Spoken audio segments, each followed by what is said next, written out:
Yeah, I heard about that. The Nigerian banker. Yeah, Nigeria has a real good history of people from Nigeria getting money. So the fact he was able to do the things he did and the amount of time that he did it really puts a, a feather in the cap of Nigerian ingenuity and resourcefulness. Like Queen told me today about Portia from Simon Dadula, who this nigga been scamming to the point of being a multi-millionaire all in Georgia, knocking down the same shorties, getting kicked out the country, signing up for new business ventures under a different name, coming back in the country, getting more money. Like Nigerians are prolific scammers, it's prolific to the level of international stardom. And you know, a lot of it is just really funny now that a lot of them is coming out. So they just try to basically say they're going to deport him, while at the same time allegedly leaving the country open for millions of people who are now being used to, under the narrative now, to so-called replace all of the original Americans that was here. But like we've been talking about in class, this is a continuous thing of different civilizations, groups, tribes, nations working to usurp the bloodline or the birthright of whatever original inhabitants in whatever part of the world they're trying to take control of. So it's nothing new. So yeah, I think that was a hit. Just and they found him on the border. Whenever the plane crashed on the border of two states, whether they be countries or states, you know it's a fix. And it seems to be that's the assassin. If it was an assassination allegedly, that seems to be the pattern, because that's just how they found Ron Brown. Remember Ron Brown? Found him dead on the border of two Eastern European countries with a bullet in the top of his head. So who knows, you know? Um, so yeah, so I definitely think that was a hit for him to slow down what was happening in Africa, because they probably don't want him to make any relationship with the new regimes in Burkina Faso, Mali, and Niger. You know what I'm saying? That's brother Timothy L said, what are your thoughts on Burkina Faso work of Russia and North Korea? That's what I'm saying. So he might have, you know what I mean? If he went from having like the 115th bank to like the fourth biggest bank in Africa. So of course, that meteoric rise, they're gonna want to hate. And you're gonna want to try to slow that down. And hopefully he don't get in touch with these niggas, because Burkina Faso by next year is going to be one of the fourth richest countries in so-called Africa. All why? Because they're keeping their money. That's all. They're allowed to keep their money now. When you're allowed to keep your money, you can do what you want.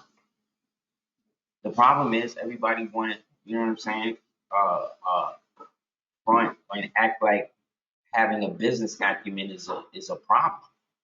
You know what I'm saying? So long as you're not scamming somebody or was purposely out here trying to destroy somebody or whatever, you should be allowed to make revenue to feed your family. Like what is wrong with that? I thought that's what we was raised to do. How all of a sudden now having money is bad when you niggas been mind controlling me that money is all that is supposed to exist. Praise the creator that some of us still retain a degree of reverence to some sort of inner or outer divinity, you know what I'm saying? To then balance out what we do with the money, so we're not all in the damn strip clubs, we're not all in the brothels and shit doing the rest of the shit these niggas is doing, bringing down what's left of humanity. So this is what I mean about this new idea of if anything, the BLM riots and this shit showed you is that these niggas was in it for the money. So if Burkina Faso and these three African states can work with each other to make the lives of their people better, how is that a bad thing for anybody? The only people it could be bad for are people who are against the upward mobility of downtrodden people. And those people should be shunned and taken out of society, you know what I mean, in whatever manner that society dictates. Because they're the ones keeping the rest of their society down. Imagine if the WEF and the CDC and the WHO and these things didn't exist. Imagine how much better the world would actually be. Nobody can look at me with a clear face and tell me that the world is better because these organizations exist. There may be benefits to having agencies as such, but for the greater whole, no, they're not doing anything to better bring what they call humanity together. They can't do that because they're not set up for that. The people paying for all of this shit are the same people that are trying to destroy it all. So this is the paradox that we see that we're in, which is why they say ignorance is bliss, because having information is power, but then not having the ability to apply that power creates a paradoxical relationship between you and how you relate to power, authority, responsibility, accountability. You know what I'm saying? So if they want to do Russia, who is a gold back, think about it. Russia went gold. They're not dealing with no fiat currency like that no more. Like they have fiat reserves, but all of their fiat is backed up by this gold surplus that they're able to amass. So that means if they're working, right, if they're doing business with a so-called African country that produces gold, how is that a bad look for them? The only way that would be bad is if Russia was using the Wagner group to go in there and low-key destabilize everything. But these niggas don't seem like they having that. And they don't seem like they puppets to anybody. Haven't you noticed the extreme media blackout on anything going on in those three countries? They was talking about they was at the brink of war. Remember? They was talking about sending the French in there with the bombs and the French Legion. Remember that? What happened to all of that? How come ain't nobody talk about that anymore? Because they getting their shit together. and they can't be there and let you know that. Especially if they want to collapse banks and all of the stuff that people say they're gonna do. This is the problem, and you know what I'm saying? It's like people back in Fannie Willis. Like, so because she put on a minstrel show of her talking about she don't want to emasculate black men and all that, do you know how many so-called black men she's locked up? Do you know that she got the so-called white police officer who killed the so-called young black man in allegedly cold blood and allowed him no time and all of that, who I think might even still be on the force? And then right after that, there's the meteoric rise of Fannie. So is it really a stretch of the imagination to watch these so-called diversity hire people just get thrown to the fire, blown up in the wind, proved to be corrupt? Because that's what they was put there for. They wasn't put there for their integrity, their merit, their work ethic. They was put there to toe the line that was given to them so they could be the face of the proxy war against the average so-called American. You see what I'm saying? So it's they getting their shit together. So you ain't gonna hear about them till they really feel like they a real extra problem, because they can't afford to deal with them in Africa like that. That AFRICOM shit is falling apart. China already got that on lock, and because the problem is China is building all of these African installations, so they basically putting microphones in the concrete, which I don't know why they would let them do that, but I guess they're great builders. Yeah, they're buying more TV stations because both the Republicans and the Democrats are part of something called the Uniparty, and that Uniparty is going back to an older situation when they had the tea bag and these types of people. all of these pseudo America First organizations, you know what I'm saying? Very few of them is really real. So you get in that problem. Like, you gotta understand, Trump just came out with no surrender Trump ones in gold, selling for 300. Them shit sold out immediately. You don't get, people don't get it. In all gold, everything, like Trinidad James. He went straight Trinidad James on you, son. Like, what? Like, this dude is not playing. They said, oh, they hit you with 350 million. Oh, word? Let me pull a Kanye and just come out with some sneakers for these niggas. What? That's all you had to say. You know how much money niggas done made Nike? You know what I'm saying? Like, for real. Like, let's just keep it all the way real, man. This dude is not playing. He is. You got lemons? I could sell lemonade. Like, he's doing it. He's doing it. I don't know what these people talking about and how they like I said, they're gonna have to. I don't know. I don't even want to say what they're gonna do because you already know. You already know how sick and depraved these people are.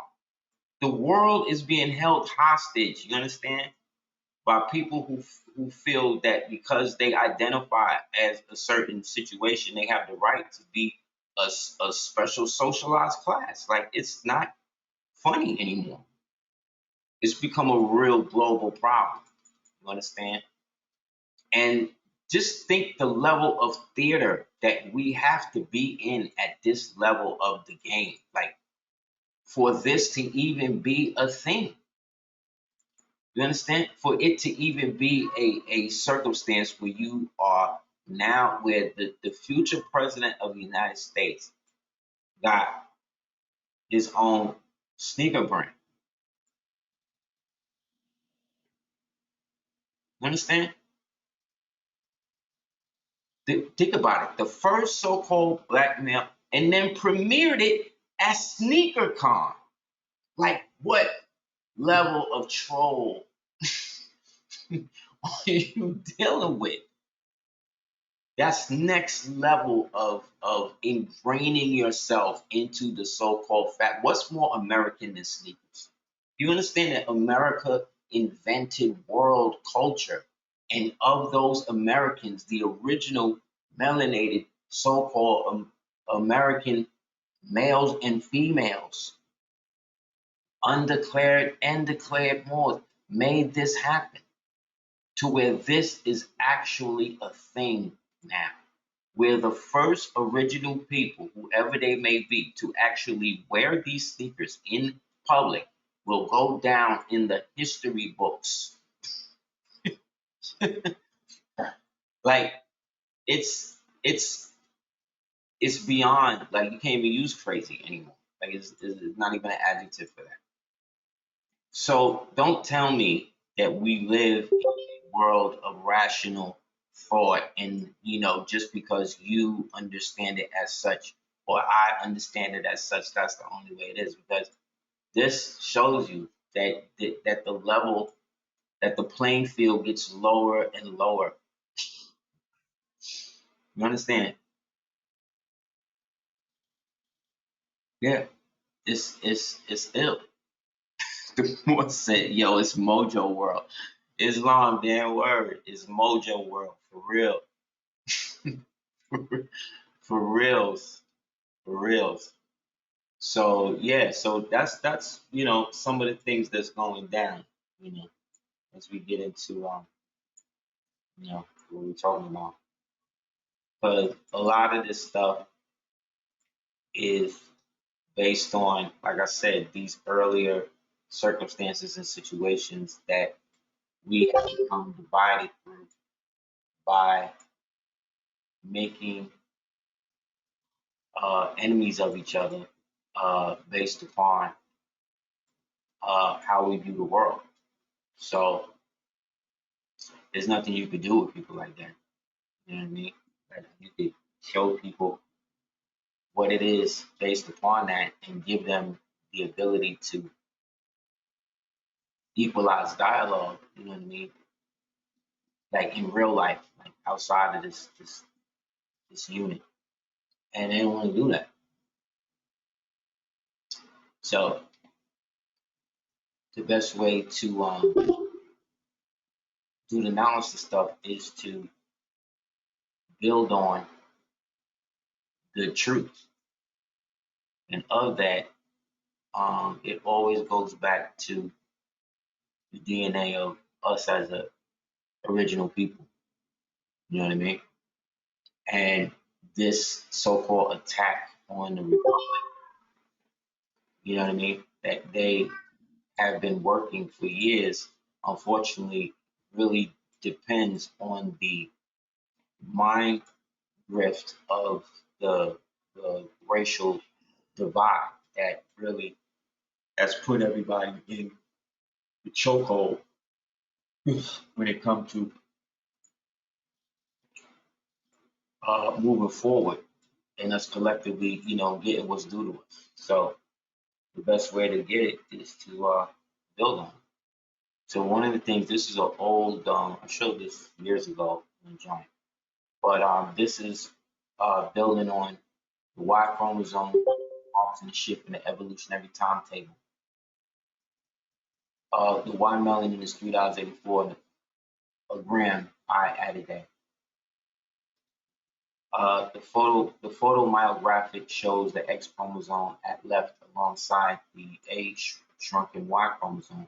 The Y chromosome is passed down exclusively from father to son and can serve as an indicator of male line of human diversity.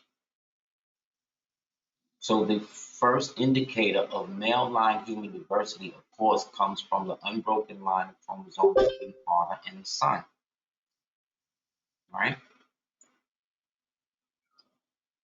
Then the lineage goes back further in time than they thought, perhaps due to interbreeding with other populations such as Neanderthals.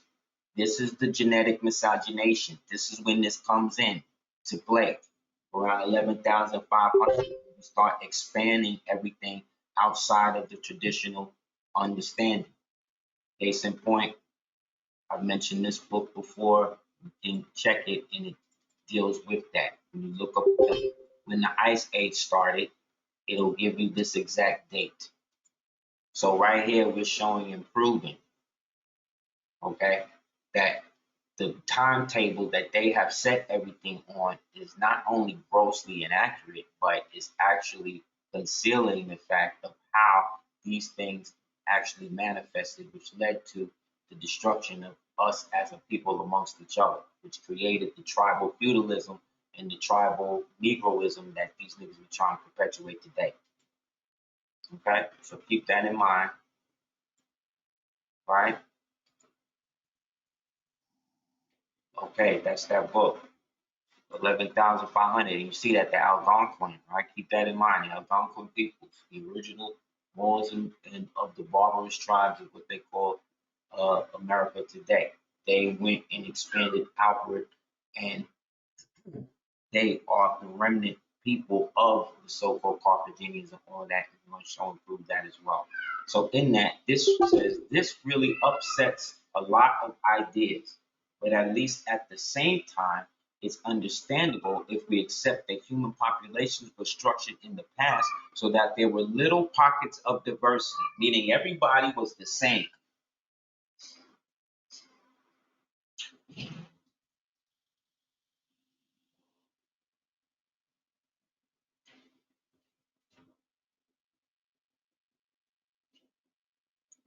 Right? Meaning everybody was the same. And look where this is at. This is from the University of Arizona, right? But this is what even make it iller. This is a thing from the University of Arizona, right? You know that's the vortex. That's where the castles was at, the petrified forests, and all of the rest of the shit that they done been making us think is one thing is really something else, right? All of the cities and all of that. Because when you're walking around them, you can actually see that there are recesses within it, which show that there's like an inner aspect to it. It's not a lump of rock that's just in there. It's not just a naturally occurring cave either. It's made. We made these things. And there was a great situation that happened, and they were destroyed in such a way that basically just mashed everything together, right? So look, the study focuses on analysis of a DNA sample that was obtained from an African American living where? In South Carolina, the same state where the pre uh, United States founding document, meaning the Sundry Free Moors Act, is filed, right? Carolina, and submitted to the Genographic Project, a National Geographic effort aimed at mapping human origins and migration. The funny thing about this sample is that it didn't match up with any of the previously known genetic signatures for Y chromosomes, which is passed from father to son. Nobody expected to find anything like this. So another team led by Fernando Mendez, like the Mendes goat, researcher in Hammer's lab, analyzed more than 240,000 DNA base pairs on the African American Y chromosome. A comparison of differences between the mystery genetic signature, previously known signatures led the team to conclude that the most common ancestor for the entire group, meaning all of us, not just the Cherokees, not just the so-called Moors, not just, no, everybody. This dude represents the unbroken, this DNA sample. This is what binds us all together. That everybody, that our most common ancestor lived 338,000 years ago. This 6,000 creation cycle that we have been in now that's coming to an end. This is just the end part. This is like the minute, the last minute on the clock. This how long we've been dealing with it. Because this represents the unbroken line from father and son. So what do you do to mess that up? You break up the father and the son.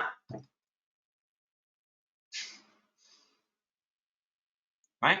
The researchers followed up on their discovery by searching through the genetic database of African populations and turned up 11 men from Western Cameroon who had virtually the same genetic signature. Where? In Western Africa. Where did when allegedly in their story, in their Afrocentric history, when the Egyptians got ran out, where did they go? They didn't go east, did they? They went to the west, didn't they? Right. So the only people in Africa, right? 11 men from Western Cameroon. So 11 people from one country. And remember, Africa is the most diverse continent on the planet. You want to find the tallest person in the world? Go to Africa. You want to find the whitest person in the world? Go to Africa. You want to go find the blackest person in the world, the darkest person in the world? Go to Africa. The biggest, the shortest, the fattest, the slimmest. You go to Africa. But the problem is the eugenicists were racist, right? So what they did was they only applied genetic diversity to skin color. You understand? So because they only applied it to skin color and not the actual DNA, the actual genetic diversity from the haplogroups, from the different clans and tribes around the whole thing, they lumped everybody into one group. And now we do the same thing. You see what I'm saying?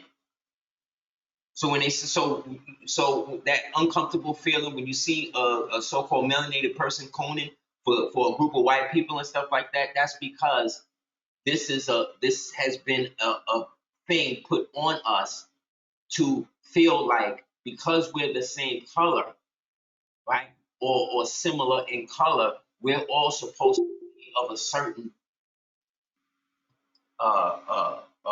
ilk. So if you see one of us doing something horrible or something bad or something, and we supposed to just let it go because this person is melanated. You see the problem with that? You see the problem that creates? When it used to be, okay, we all the same color, but this nigga's grimy. This chick is wicked. This person, these people who are working together to oppose what we're doing are against us. What happens to that? How do you deal with that, regardless to what color they are? Can you hear me? Everybody can hear me, right? Okay. So what this is showing is that we over here, and remember, at one point the whole thing was connected. So it was possible to walk from South Carolina to Cameroon. Remember? We was here when it was like that. There's certain talk that you can literally walk from the Grand Canyon to Africa. You know, which may explain why NASA owns, and all international flights are basically all got to run it through NASA first. You can look that up. The boom, 338,000 years ago. So when we even talking about the Algonquin conquest of the Mediterranean region, that we set out from here, right? We set out from over here and went over there. This is even relatively young. This basically just happened. We just did that. If you know what I'm saying? If we really thinking about it, if we take what is written in this book as an example of truth or is true, then that would mean we that just happened. The ice age, that shit just literally happened like the other day. We talking about climate change, like what are you talking about? Y'all just got out the ice box. The ice age just ended in the late 1800s. Like you say, they talk about that in their own history books. They say that. You understand? In their own history books, they say that. So what are we talking about? And what are we out here trying or striving to prove to each other?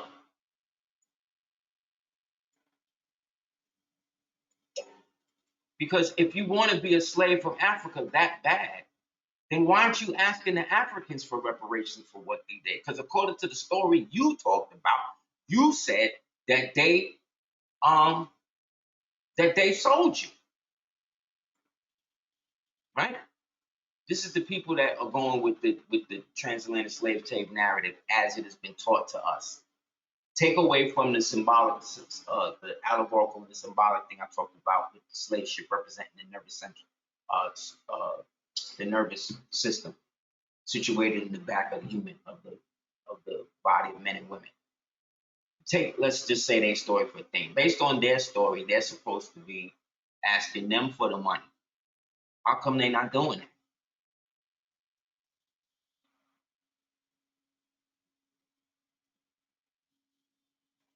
They'd rather get it from the white man. But if the white man made up the story with Alex Haley as the face for it, while Mr. Irwin or whatever the Jewish man's name is getting the money off the book and the movie, his family's still getting money off that. The very term African American is owned by the African American Food Company. Look it up. So when they say that we fool or you fool, this is why they be laughing at us. So again, if the Algonquin, again, who were Moors, because these were the Moors that William Penn and them met and gave William Penn and them the ability to stay here and open up business and do business while they was trying to flee, getting expelled by the proxy war that was happening against them in Europa to come back over here, because prior to that, we had already went over there and set up all of that stuff. Back when we was, these people that we're calling Algonquin, these are, look, a confederation. Algonquins, Chippewa, Ojibwa, right? Onondaga, the Ottawa, these are the Ottomans, right? The Osmonds, the Potawatomi, right? The Mismis, the Mantaka, the Montauk's. Look, right? The Iroquois, right in here, the Catawba, the Yamasee, right? Northern and Southern Creeks, the Seminoles, the Choctaws, right? Chickasaw, right? Then we got the Mississippi over here. But then look, if we take it back before then, if we take it all the way back, let's say between the time that we went back over there and then the first settlers and we set up all of the kingdoms and all of that after the fall and all of that stuff that happened, then we came back over here. But now look, everybody talk about the Olmecs, the Olmecs. The Olmecs is not what they call themselves. That's what people call them. And that's a modern term. Just like Aztec was something that they created. Understand? They create these terms and then people start using the terms. And it's not till years later you realize that these were just terms that were basically created out of laziness. They didn't want to let you know that it was the same people or that these people were of the same haplogroup, but of different customary value. As you can see, the difference between the Olmecs and the so-called mound builders, right? Look, between 1000 BC and 500 BC, right? Then you got 1500 BC to 300 AD, right? But now look,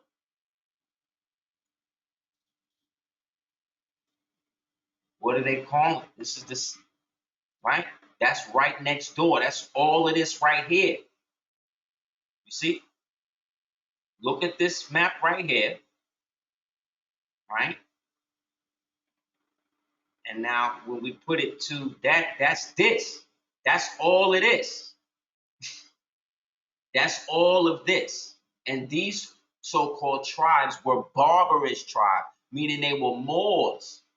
Because the term Barbary means Moorish, if you didn't know. It's just if you didn't know, right? That's Moorish. That's where that comes from. So when we look at it also from here, let's say from this perspective as well,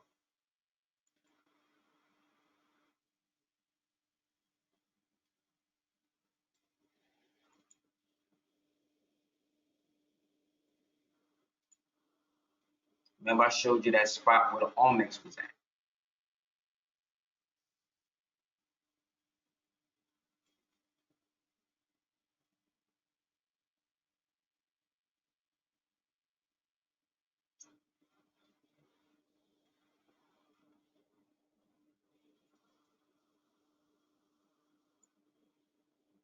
Big up to Moors in America.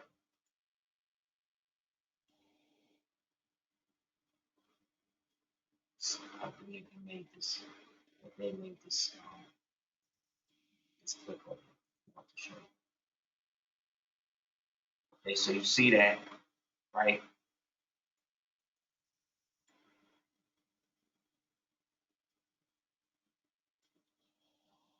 So that space that I showed you down, where I showed you the mound builders, the Cahokia Mound, and all of that. Let me show you.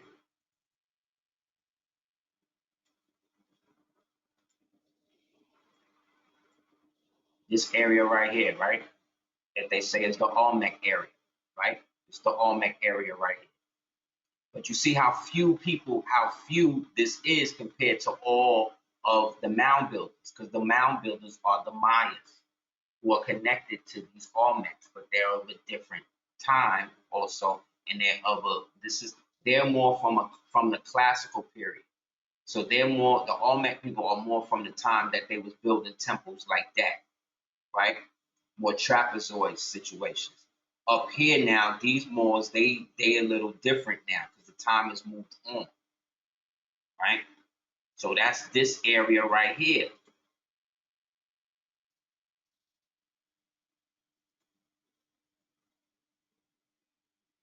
See?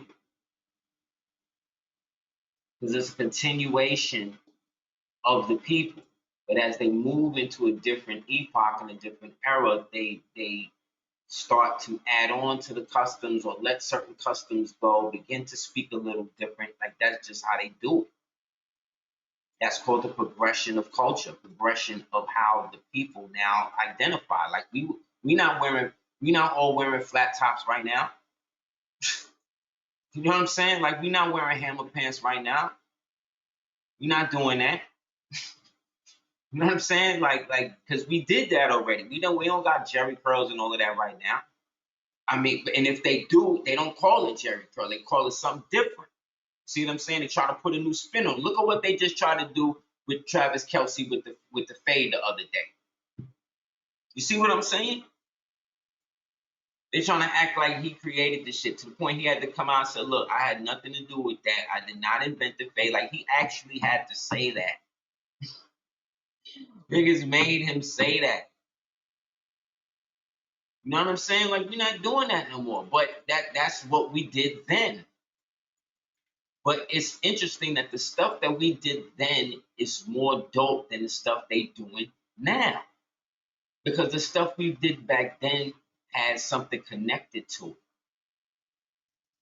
You understand? We wasn't caught up. We wasn't set tripping on what we was dealing with more surface stuff. We wasn't dealing with all of this nuanced behavior based upon us wanting to be how do you say homogenized to think the same way. I don't want that. Nobody should want anybody to look at things the same way that they look at things all the time, because then that makes it boring. But don't try to create circumstances amongst individuals that don't exist based upon a lack of study. Because ultimately, that's what it's about. You know what I mean? So these Barbary peoples, these Algonquins, who at one time was Phoenicians, who at one time was Carthaginians, who was one time whatever. So look at this area, right? That area in the green. Like I said, big up to Northern America. There was also a place called New Mercia, right, in the same area, right?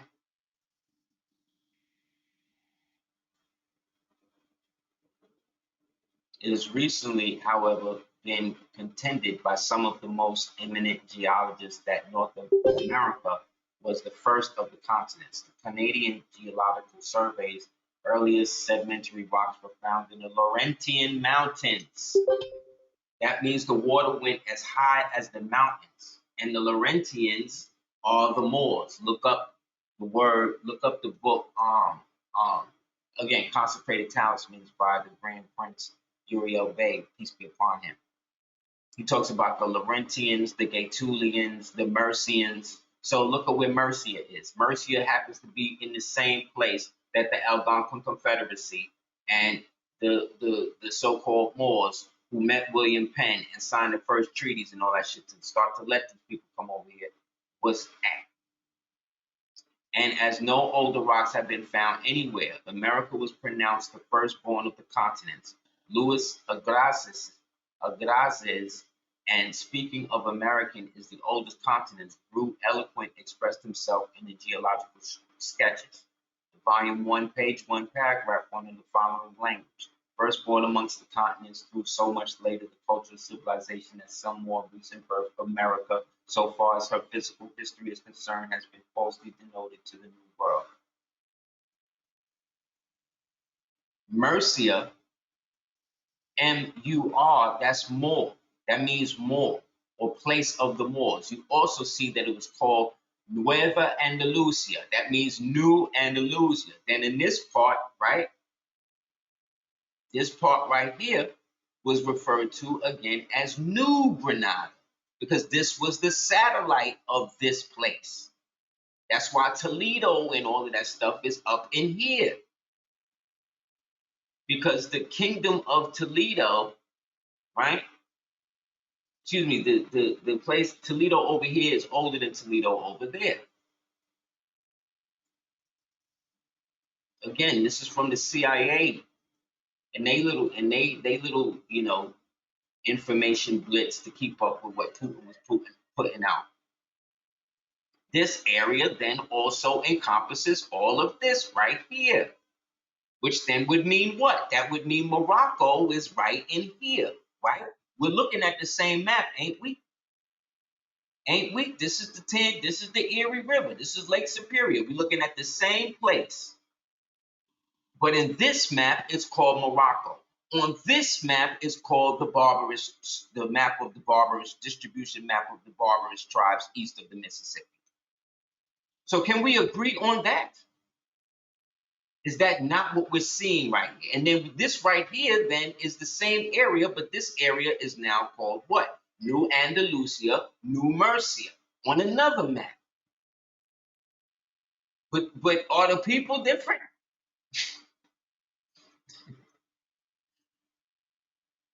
Common sense. This is what I mean about objectivity. Just with your own eyes, just what we just went through, like just peep. Just what they say it is, just what they calling it. That's the problem. The time will come when the devil start telling the truth and the niggas think they lying. Twisted.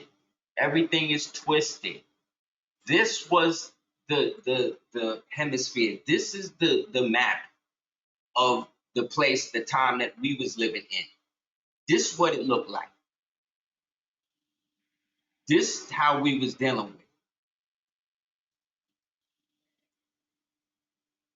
Due to the magnetic sphere and how things have been changing, right? So that's just New Mercy. That's just showing and proving what you can read about in a book called The Diplomatic Relations Between the United States and the Barbary Powers. It's clear as day. These Algonquins had their own ships, had their own army, had their own navy, because these were the same Moors. These were the Moors who were in conflict with each other, while at the same time trying to repel the invasion that was coming in from those being kicked out of Europa.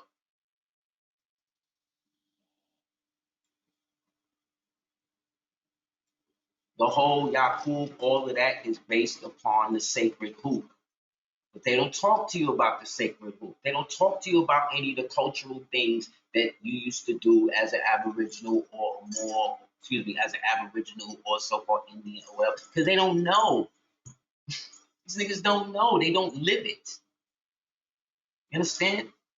They don't live it the way they do. And they think, and again, and let me rephrase, they don't live it to the point, like I said, that they are expressing that and showing and proving it.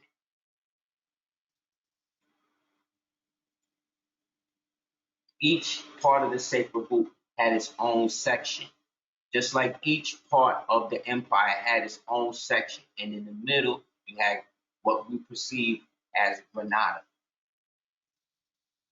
the holy stronghold where everybody from all four corners could come to. And wherever Granada had a dominion at was Granada. You understand? So it was here, right? Originally, this is the center. That's why it's in the center of the world, basically at the time, right? And then over here, when we go all the way over to España, right? Which where is down here. This is the original place. This is the original places with these names. And then over here, the people who established it over there was them. Was their descendants, as we just showed. Right? The white was in charge of the air and the animals. They would receive the energy and the mental aspect, wisdom, and logic. Right? This also represents the seasons. This also is reminiscent of the eye. This is how we used to see everything.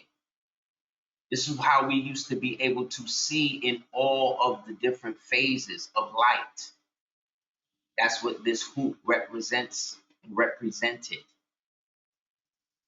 The green in the middle represents your will. You see?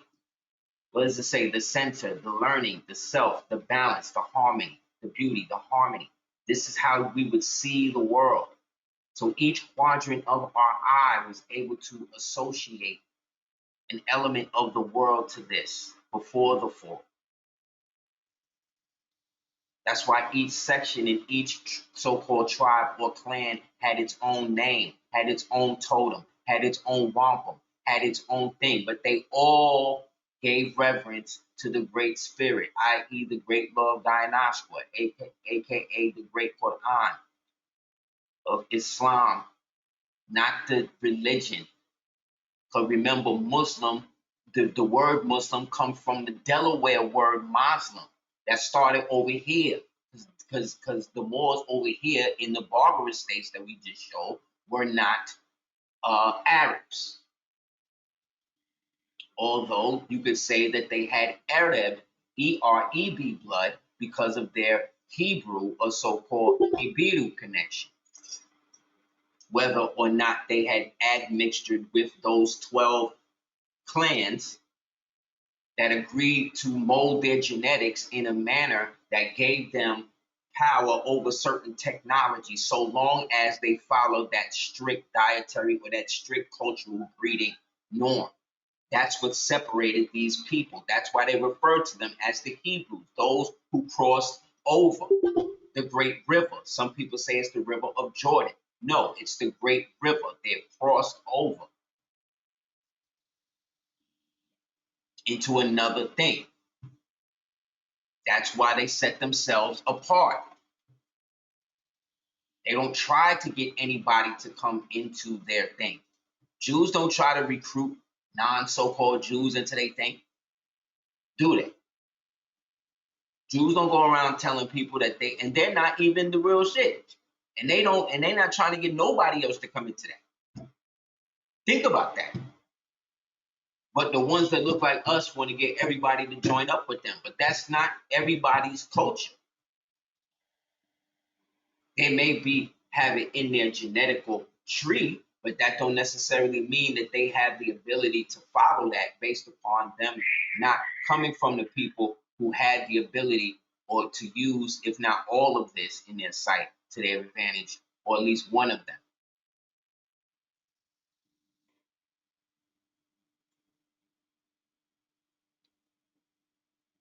That's why I say everything has a season, because everything has its quadrant. And in the middle, like I said, that's the pupil. That's the iris. This is how we're supposed to be assimilating this data, this information. But it's been stripped from us, and we only get the adversarial part. Then once that was done, then you break it down into sections based upon the age and the rank of the braves in the clan, in the tribe. This clan is a modern word. And the sheiks, i.e. the shechems of the tribe, of the nation, would be able to establish who went into what. The dog soldiers were usually the ones who came from the Siberian line. You see, that's why they're close to the edge of the white. You see, they closer to the white quadrant. Why? What's in the white quadrant?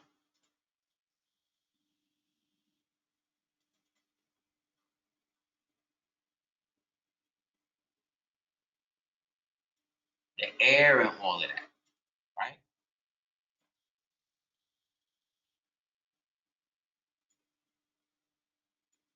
Everybody was put into the community and had a role to play in the community based upon their cycle, based upon their age, based on where they were in life. We can't even understand that.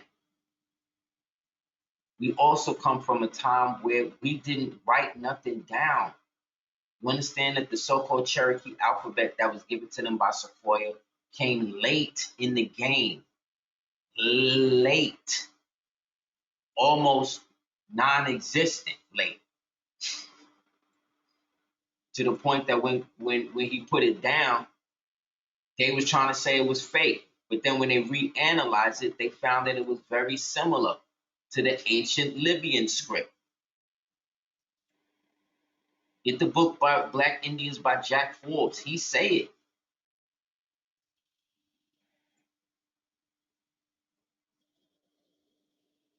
The Moors were the consolidators and the custodians until they fell. And once they fell from mental death and power. But what they created was still there. This is from David McRitchie book. And Moors and our British Indians. What do they call people from the Caribbean? What do they call them? What do they call people from Caribbean?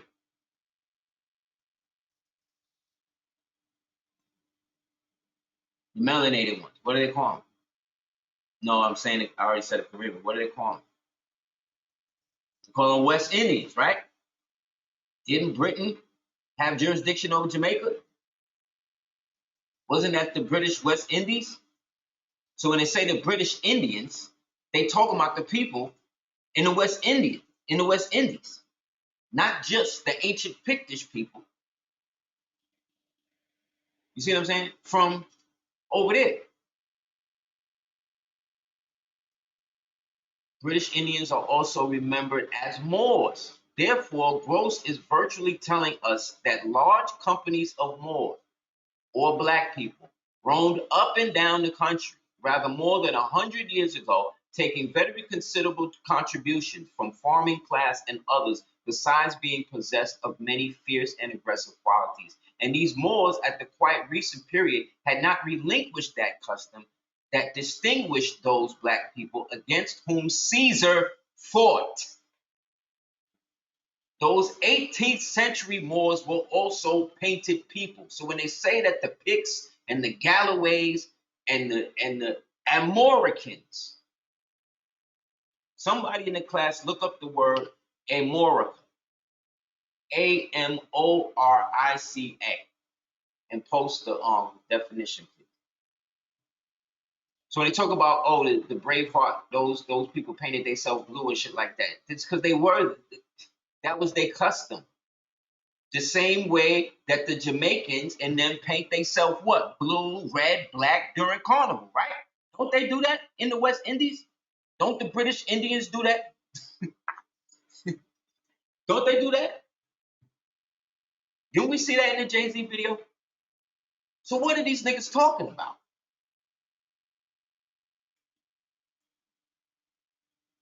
It's an illness. It's a deep self-hatred. It's wild. And it's an outward aversion to anybody contradicting it. It's weird.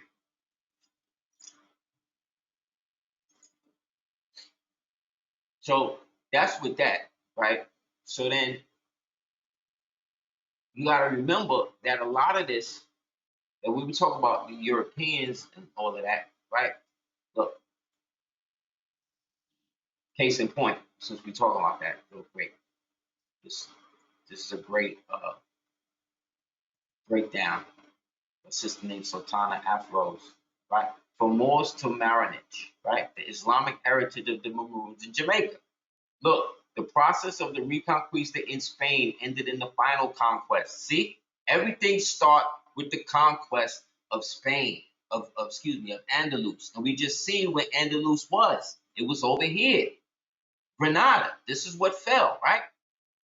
This is where they're talking about. And they started shipping us out as prisoners of war, those of us that didn't convert, right? This other joint, wait a minute.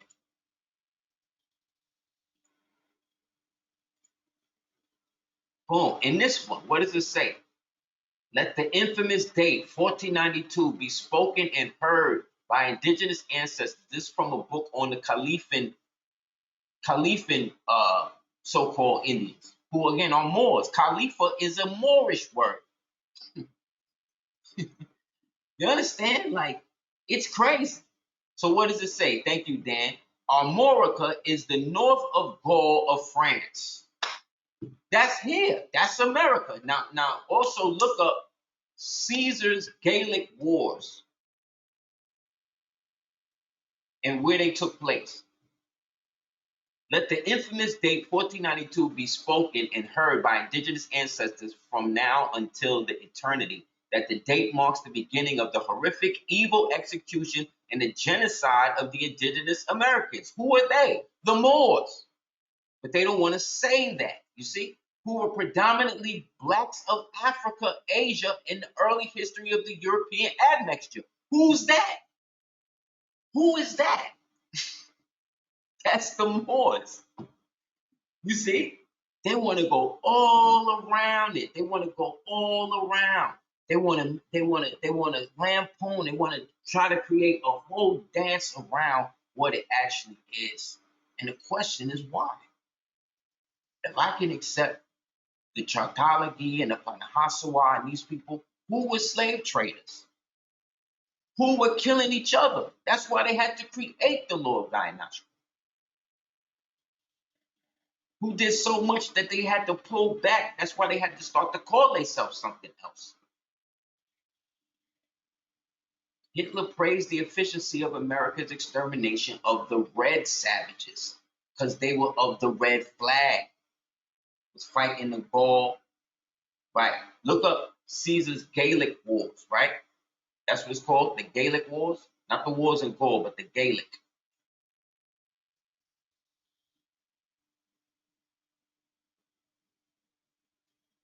In the 1700s, 80% of the United States budget went into attacking Indians and taking their land. Now remember that. Again, this is from the joint, what is called Caliphas. I can't call them all. The history of California blacks, the nation of Caliphans. The Caliphans, the first Americans. Yes. Yes. Okay. The process of reconquista in Spain ended the final conquest of the last Muslim possession in Granada, 1492, and Columbus with his Andalusian mariners embarked on the adventures from the Atlantic. But where did we see that Andalusia was at? It was at the top of the country. So that means they went around the Atlantic. This is different than the shit that they say. Look.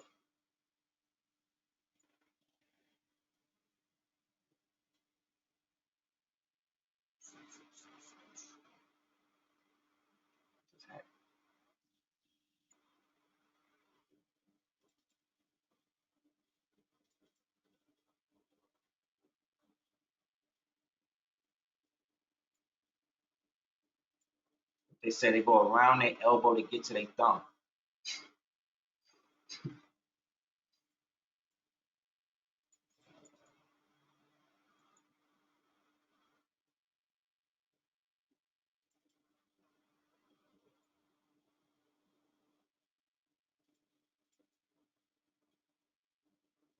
Yeah, so all of this.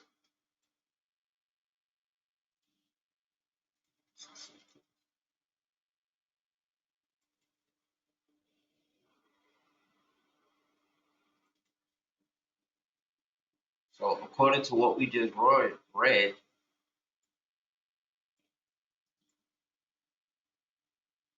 okay, Columbus Andalusian mariners embarked on their adventures in the Atlantic. Okay, now take what they just said and do that. So now if Andalusia is here,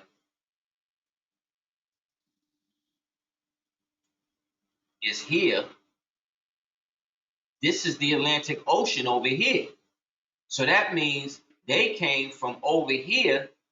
These dirty niggas came from over here and went around. Look at what we're saying. What we just read. They came from here because this is where New Andalusia is on the Murcia map. So on the new Nueva Murcia map, which is a continuation of the Barbarous Nations map, connects to this Septentrionalis map, right? Where if this is where they was at, they came through here went through this Atlantic, went all the way down, came around, went into Spain, Hispaniola, and then went up into Granada. That's different than what these niggas are saying. They're saying that he came from Spain across the water, right? When they coming through. Yet north of Gaul and ancient France. But remember, ancient France, according to these things, when we read the Return of the Ancient Ones, that's all of old St. Louis and old Louisiana. French over there, that was still under, well, in what they call in France over there, that's only been France since the 1700s. What was it before that? Where was Franconia before that? Because remember, all of these are Roman states. These are Romans trying to put themselves back in power.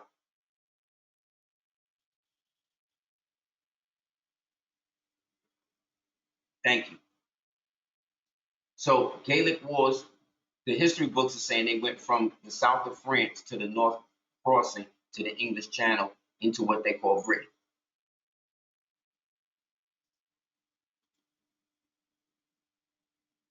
Right? They going all around shit. But then all of this is at a time when, like I said, this is now transitioning from an old period into a newer period, into a period now where they're going from a classical thing into a different type of architecture. So they're going from the old stuff. This was from a Facebook friend. They found this in the street in their neighborhood somewhere. Big up to them for taking the pictures. If I remember the name, if I say that, I'd have shouted them out. But look, this is from the old period. It's in, I don't even know what state it's in. I think it's in New York, but don't quote me. Now peep this, right? This is would be reminiscent of the older architecture, the older representative manifestation of the feathered serpent, Quetzalcoatl, all of the native Moors that was ruling here from that ancient classical period. Then we started moving into a more modern period after Granada. Granada comes in, and then the architecture shifts from these giant pyramids and all of that, and them type of structures into these types of things, into these what we would call, oh yeah, I can show you.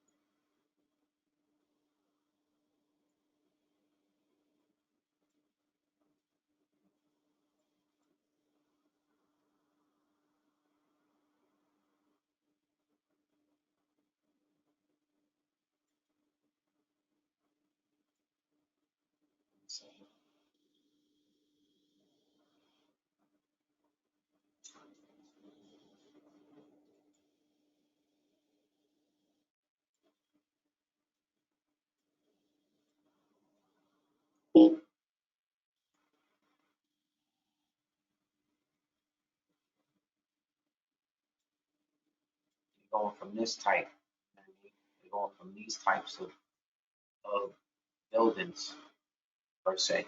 Look at this. This is still in the street. You understand? Somewhere in the country. So these ancient Moors. So these is all Moors up until 1621, which is 621, which is about which is about 2 centuries after the fall. Right? So we still getting power. Look at the buildings behind us. It's the same buildings we in today. Now, when we talk about the British monarchy and all of that, look at the headdress that he got on, right? And then look at the heraldry of the headdresses. So where they really coming from? If he's wearing the same headdress of the so-called British monarchy, somebody explain that. Somebody explain that. Look,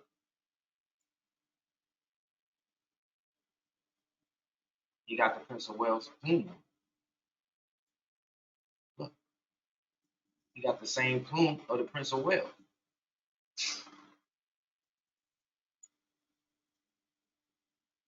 So what's really going on? How are these Moors having the same crowns of the so-called people of Egypt, the so-called people of Europe, which is West Asia? How come they technology, they build the technology? It's now the more advanced style, moving out of the ancient stuff that the Etruscans and them types of people had already built, and it kept it moving. But that's what we did.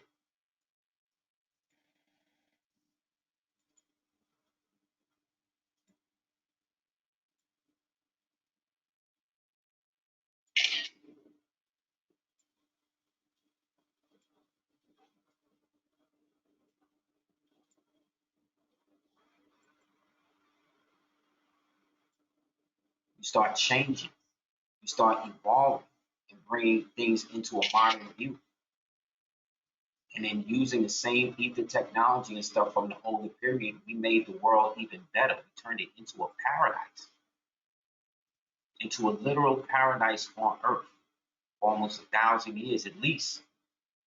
At least. But we already know we was here from 338,000 years. We can show and prove that. We opened the class on that. We start living in, we start creating stuff like this. But you understand?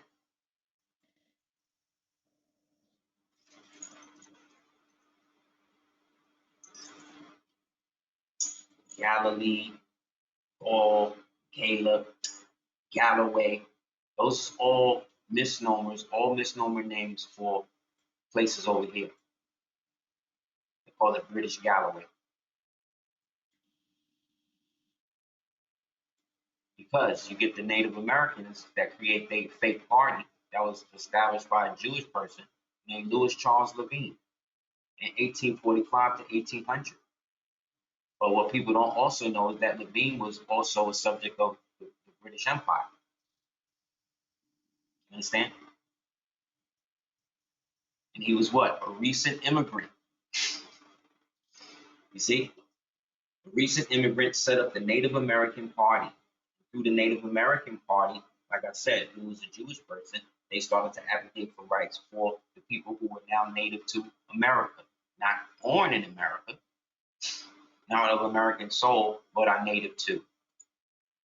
Because what they always doing is bringing new people into the same old riff, turning them one people into something else and another people into the other, and then making money off the boat. So you sort of on these buildings, you see this, right?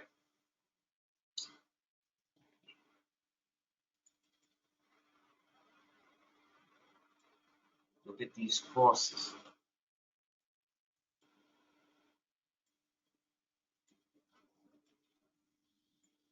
This cross that you see in that whole building that I'm showing you is synonymous to this cross.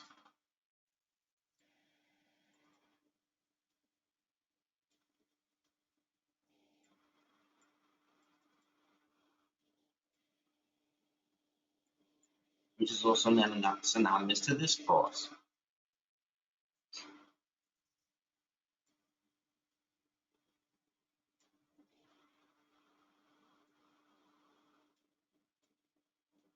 This is why it showed up in the Chickamauga factions, and the Choctaw and the Muscogee factions that was fighting to keep the right to hold on to their Caucasian slaves.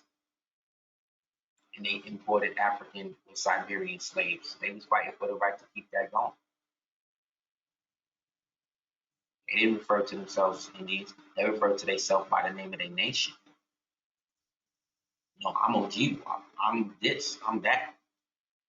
Indian to them or Indian to them was a misnomer. Same way Latinx is a misnomer to the Latino so-called community today, because the term Latino is actually French. It's created by the people they call the French, and we just showed and proved that the French ain't even from France. That's why they hate the Asians. See, so this right here also. Let's keep it 100 with you. This is not the Confederates, the flag of the Confederacy. Y'all know that, right? This ain't the flag of the Confederacy. This is called the rebel flag. This is the flag of the rebels. I don't know if y'all know that. That's not the flag of the Confederacy. This is the flag of the Confederacy.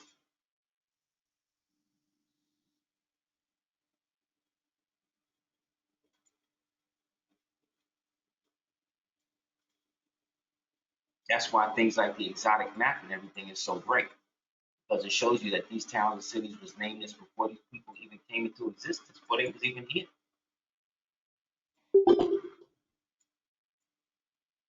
It was the European so-called melanated people from West Asia that had reached the peak of their empire and all of that after the fall, because they were still following the lineal reign of the Moors. They was down with that up until the very end. And once they was done with them, they was out.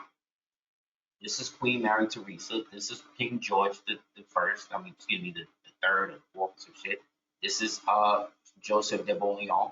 This is Queen Anne, who they allegedly shot off. They say that that's Lady Delaney or Lady Barney. That's not true. And then this is Dumont, second only to Napoleon, writer, one of the greatest literatures ever written by him. They used to call Dumas the Moor. Dumas' partner was a dude named Murat, who was darker than him, who they also used to call the Moor, who also happened to be French. But these French people were speaking a language closer to what we would call Castilian Spanish at the time. You see what I'm saying? It's all mixed up. But these all eventually became refugees. These are the Europeans that were sent over here first. That was under James. That's why he unified the Bible and created a place for them all to go to, knowing that they was trying to move him out of position in Europa because of who he was and how much power that he swayed, and the fact that he still was low-key the defender of the faith and defender of the church, at least in their mind.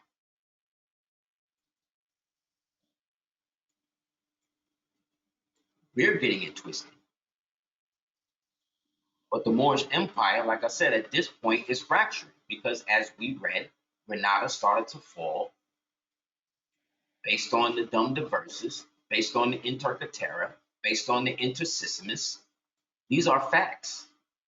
Get the book, Time Walker by Meredith Quinn. You got a whole section on it that you can cross-reference to show who was doing all of the negotiations for the people that they were referring to as the Indians, which were basically another misnomer for the people who were already here. These Moorish families or whatever that weren't specifically Moorish customary, but they were of one of the families or tribes and nations that had now, tribes that now were consolidating, the nations that had now consolidated themselves as tribes because they were cut off from the main stronghold, meaning a retina was put out. And thus, in the surrender of Granada, we get all of these things, but we was guaranteed. This is what all of the treaties was based on. This is the only reason why, because it wasn't the people that were being sold. It was just that patch of land that we call the colony over there. So Granada over here wasn't, but then they sought to flip it because they had enough people converted on their side, and like I said, enough of us had fallen from our noble nature. And now they would just consolidate and starting to call themselves other names, and then starting to hide the sciences and hide who was Moors in their family openly and outwardly. Start to put that into secret groups like the False Face Society, like the Kituwa Society, like the Fire Keepers, like the Pipe Carriers. So unless you was in that, you didn't know.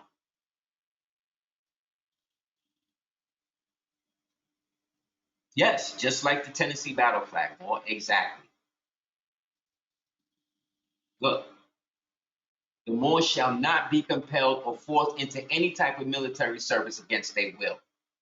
No Moor should be forced to become Christian against his will. And if a woman in love, either married a widow, should wait to become Christian, she shall not be allowed to convert unless she is interviewed, meaning unless another Moor or somebody of their nation is gonna come to you and be like, yo, you sure you want to do this? You all right? They not coercing you. They not like, you understand? Neither his highness nor his successor shall ever ask the king Abdullah or any of the Granada for its lands, from its lands, nor others who enter into this agreement give back houses, property, cattle, gold, silver, jewels, or any other thing that was won in any way during the war and what? Rebellion. Did we just see the rebel flag? Who was the rebel? Who are the people who fly the rebel flag today? Outside of the crazy black people. We know what the flag really represents, the Chickamauga and all that, but the white folks, right? Wasn't they the ones rebelling? If any more should be injured or killed by a Christian man or woman who was his captive, he will not be held accountable for it. Yes, the Mamelukes down south, Islam, Brother Dan. Their Highness shall not permit a Jew to have any power or authority over Moors, nor shall they be allowed to collect any type of rent from them. And you niggas want to stand against this? You niggas is against this? The Moors shall be judged under their own law and their own courts by Islam law. By the Islamic law, they are accustomed to observing under the authority of their judges. These niggas are slow. And they shall be allowed to stay in their houses, estates, and inherited properties from this time and forever. These niggas violated all of this. That means it all still valid. This is the power that comes in the treaties that was done after this in the name of the Moorish Empire that protected all of the barbarous nations and the peoples therein, whether they were Islamic Moors, whether they were Hebrew Moors, whether they were Indus Moors, whether they were Hindu Moors, whether they were anybody, because we all went up into Granada together and we all fell as one. To niggas that's out here today spreading the same bullshit. Not reading, not knowing, just willfully ignorant for what? If any more injured or killed, the judges, officials, and governors, their highnesses, shall appoint in the city of Granada and the surrounding areas the persons who will honor the Moors and treat them affectionately, and shall observe this treaty. And if anyone do anything improper, their highness shall order them to be replaced and punished. We all should have a copy of the surrender of Granada in our house. Forget the Black National Anthem. This is what we need to be doing in knowledge to. But you gotta find it. They don't have it nowhere out like this. This came from an exhibit that the Moors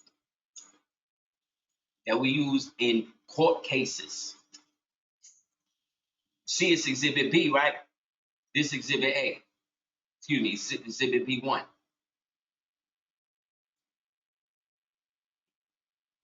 See, now we don't want to deal with this. What that flag also does is it ties it, like I said, to the Russians, where all of the icons of us as Moors is at. And look, where they even had all of this. This is why the flag of Russia got a bear on it.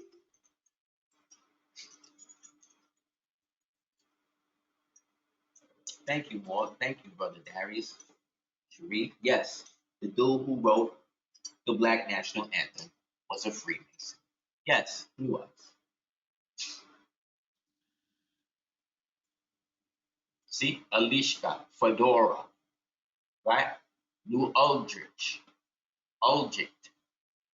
Look, this all here in America. This is going all the way down to California and what you call it? California and Hawaii. Right? Because the Russian royal family is the Hawaiian royal family because they married in. And They adopted, why would a Hawaiian royal family adopt European customs?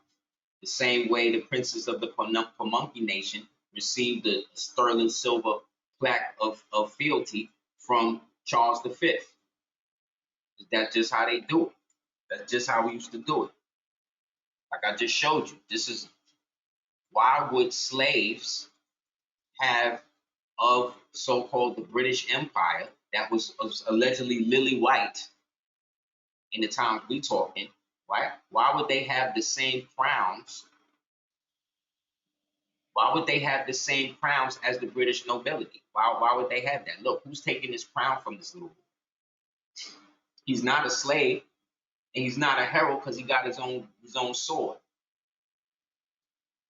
And he in front the mansion, the castle. And there's another Moor behind him. They coming out the castle. Somebody trying to step up and take the crown. But as we just said, these royal crowns, these royal scepters, these plume feathers, this was all our nobility.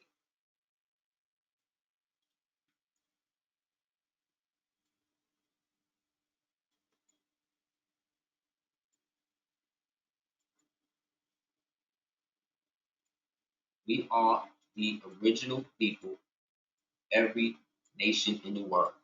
Yet these people always want me to be from Africa, or they want me to be the type, me, you and I, to be the type that they say we are, which is everything other than the people who have been proven over centuries to fight against the homogenization that they say they against the specific enemy that is Rome. Because Rome represented all of the ancient mystery Babylon religions and systems that was there.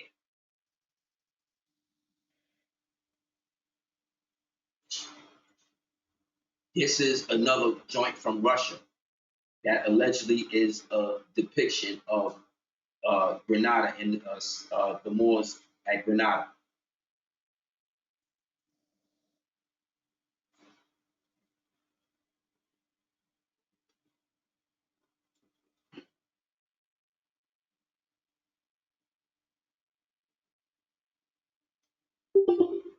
Allegedly during the so-called millennial reign. Let me be more specific. Allegedly through the so-called reign that happened already, which coincided with the rise of the so-called Moorish Empire. This is a depiction of that. And you tell me what color them peoples is.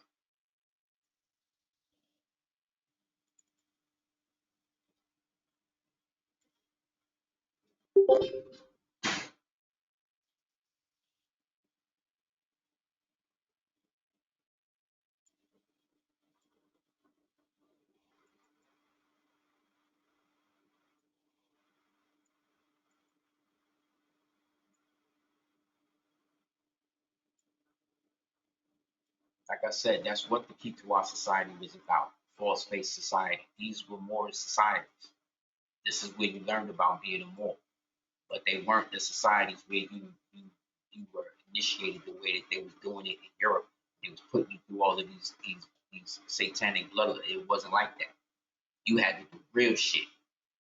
You had to sneak into the bear cave, smack the bear in the nose, and then run out the cave and have the grizzly bear chase you all the way up and then raise the pike and then stab him, impale him in the way where he comes down, but not crush you. Then you had to skin him. Then after you skin him, you take all of the innards and give whatever up to the ancestors, whatever. And then from there, right, make the bear out of him, right? Make the bear rug. This is where the bear rug and all this shit comes from. Then you would take the bones of the bear because you can't break them apart. So you basically take the bones and then share the bones with the elders. And that's how you moved up. And then you would add one of those pieces of the bone and the story of that written on the bear skin and add that to your wampum.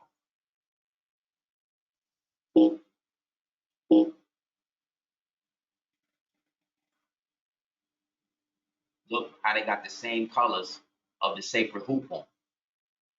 This allegedly is a painting by of America, of the American Confederation by Christoph Columbus.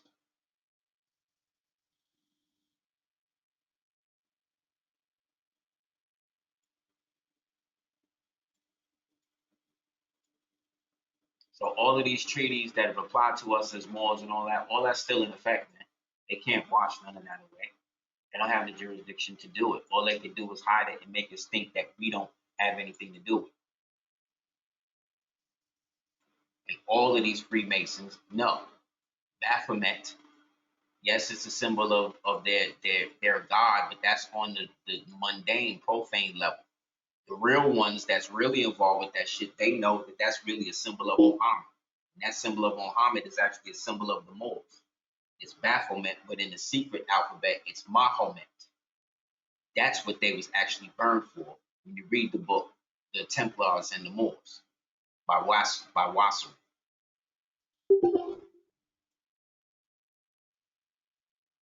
Everything they do esoterically is based on us as Moors being dead from it, because we were the last empire of goodness in the world and only descended into the madness and all of that due to the time of which it was supposed to happen like that, because it did. Losing our noble nature, creating more of these people, as you can see, adding our genetics to them to make them more human. That's what it said. Because prior to 3,883,000 years ago, we were basically the same people. The Moors were profoundly versed in the occult science at Toledo, Seville, and Salamanca, where once was the time of the great schools of magic. That's Blavatsky. She had 3 Moorish teachers in secret. Why did they teach the devil this or whatever? The same way y'all niggas go to college today and learn how to be DAs. The same way y'all go to college today and learn how to be what do you call it? Alphabet agents. Y'all know you got the science. You knew what was up. You still chose to be down with that, right? So when Albert Pike worshipped Baphomet, he did worship Baphomet on one level amongst the profane ones, but the real ones knew that they was doing their job, which was to be the boon in the back of the Moors, to keep them down, due to the fact that it was them losing their sight of their noble nature that allowed them to fall and allowed them to be fractured by lesser beings. That's nobody's fault but our ancestors. Here go more proof.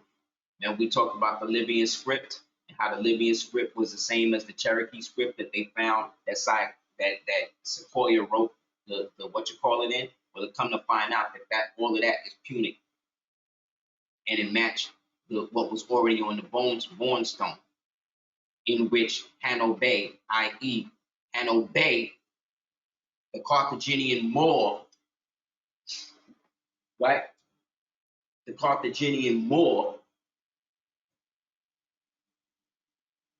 who was a part of the ancient Algonquin Confederacy that they called the Carthaginian Empire, right? When he came through, and in Casacamacumet Bay, there's the word Bay again, which is a Moorish term, and wrote and took possession of this part of the world and re-annexed it back to the ancient empire, where in the inscription it said, what does it say? A proclamation of annexation. Do not deface.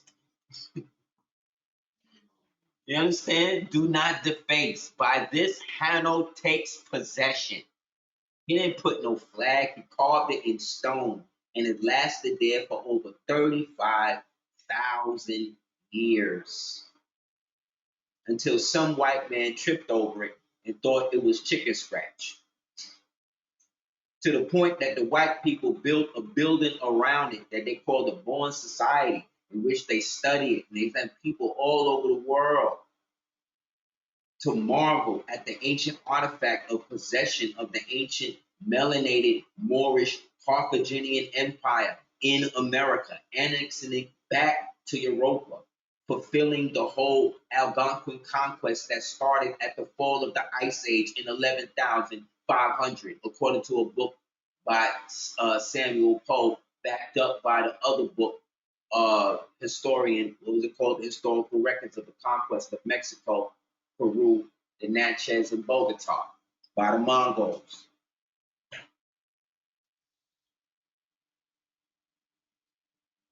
According to the Greek manuscript, circumnavigated the northern Atlantic. So again, man, you know what I mean? Like, I don't know how else to keep driving the point home. Like, it's so necessary to understand that the people who want us to be opposite of ourselves are the same people saying they want the opposite of that. But then the more you provide evidentiary situations to show and prove at least your position in it, they still want to act like you tripping. I'm showing you the same crowns these people was wearing is the same crowns they was wearing in Europa at the time that these Europeans was all the same people. And that these same people, the reason why they came back over here during the colonial period was because this is where their ancient ancestors came from. After Europe came out the icebox. Look at the computer grid on Montezuma's shield, yo.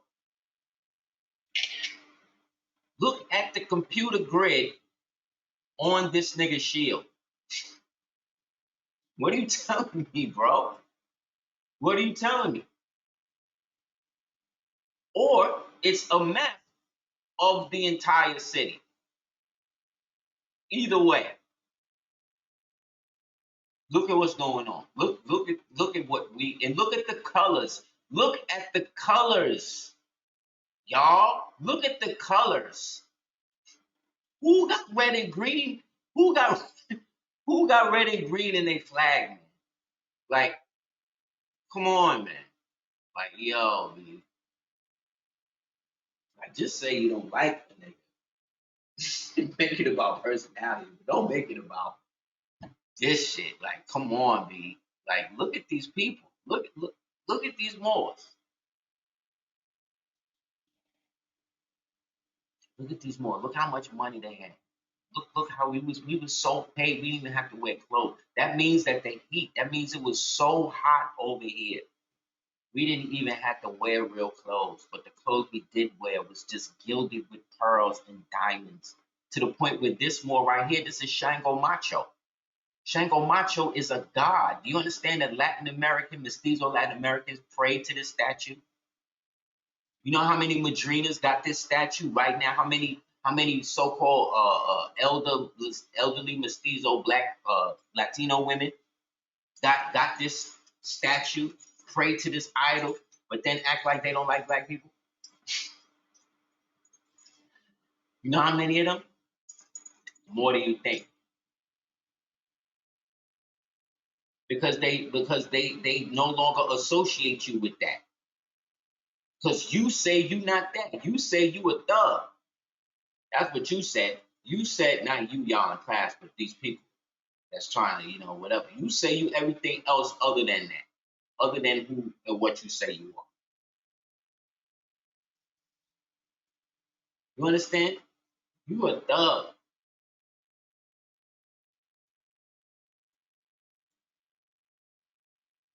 But what is that?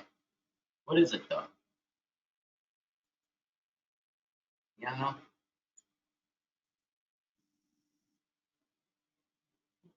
Niggas would rather be everything else.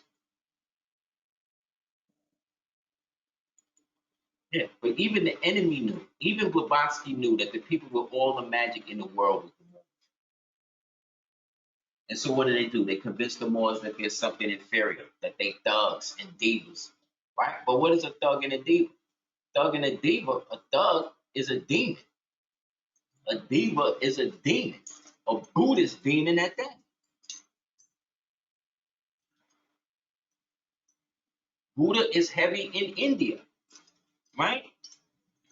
Do you know that the Buddhist young girls in India, because the Indus people, who they call the Hindus or the Brahmins, and their whole hair trade that they take it from the Buddhists. So when you act like the diva, you acting like this, you are embodying what they saying. They using the magic that you don't know that come from the Moors against you. How many thugs you know in jail? How many thugs you know that's dead since that word became popular in the modern context? The way it was spoon fed to us. Of course, Ice Cube will come out and say now that the whole industry, the whole gangster rap shit was a CIA op. Of course, you're gonna tell us that shit now. You know what I'm saying? So you done made all the money from it. But you should have knew when the hardest gangster in the world was doing, Are We There Yet movies. He was never none of that. He was never any of that. Never. He never was. You understand?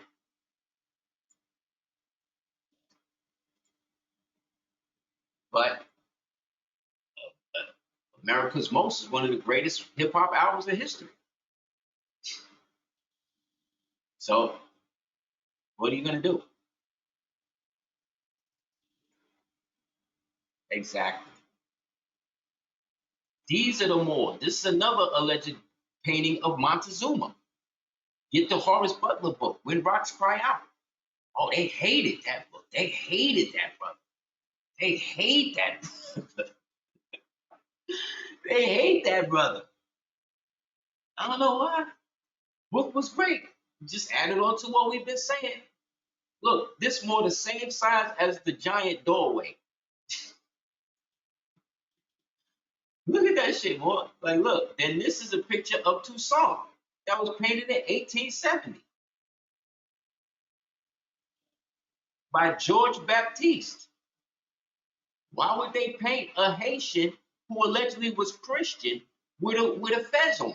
Well, I'll tell you, he had a teacher who was a Moor named Bookman, and Bookman wore a fez. Bookman read the Quran to the point where they burned the pages of it on his body, and allegedly he taught people how to read. This is the legend now. But he taught people how to read from the burning words on his body. Because the Haitians was Moors too. But we won't call them Moors, we'll call them Maroons. Okay. This Moor wearing the same white that the chief is wearing in this picture, to the right.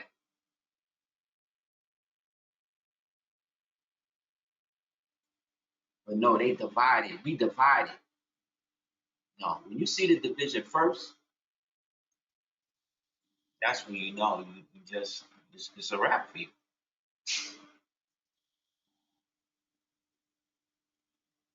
It's a wrap for you, B. This is a shot, a lithograph of two Micmac people from Canada.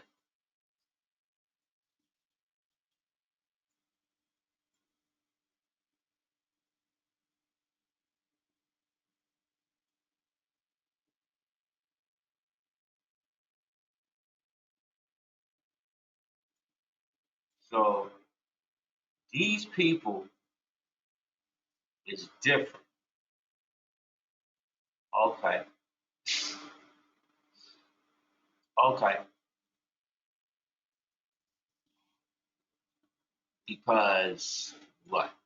So again, these mound builders also seem like they was the ones that was burying all of the giants. And most of the giant remnants got buried up in the area that we showed earlier in the Mercia map and all of that. In the Book of Mormons, they talk about the city of Mulek taken by the Lamanite prisoners in our march to Bountiful. So the city of Mulek was captured by the Nephites, right? And then they were taken by the army, Moroni's army. See, this is all talking about the millennial reign shit that was happening. And everybody got a piece. Now, this area is realm of Mulek is the same place that the Olmecs and the Mayas is at.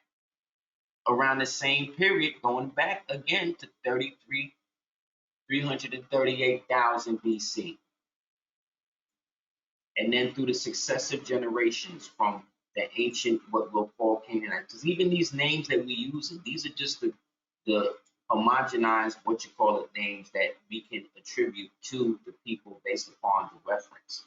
So even when I'm using words like Canaanite and Moabite and Amalekite and all that shit, I'm using it in a perspective of art because that's not even what they was.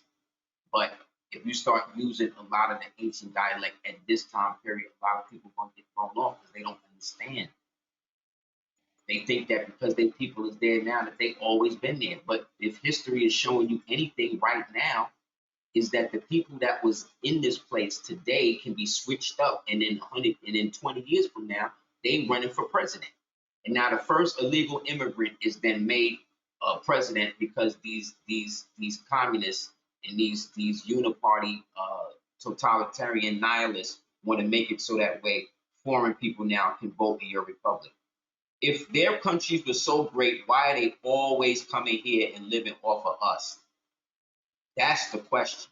And why the original people always giving the bill? Because that's how it's always been.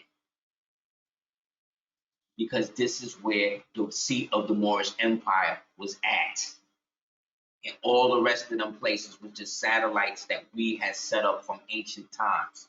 Because we was warring against ourselves. Because some of us were still dealing with the old ancient bullshit. The sacrifice, the bed biting, the grafting. To the point up into the 1800s, we, the so-called there was Russians living next door to you that was darker than you.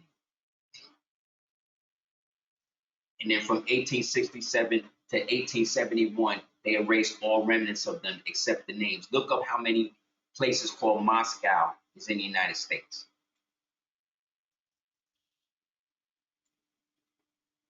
Just as many as there are Carthage, just as there are many as there's Morocco's.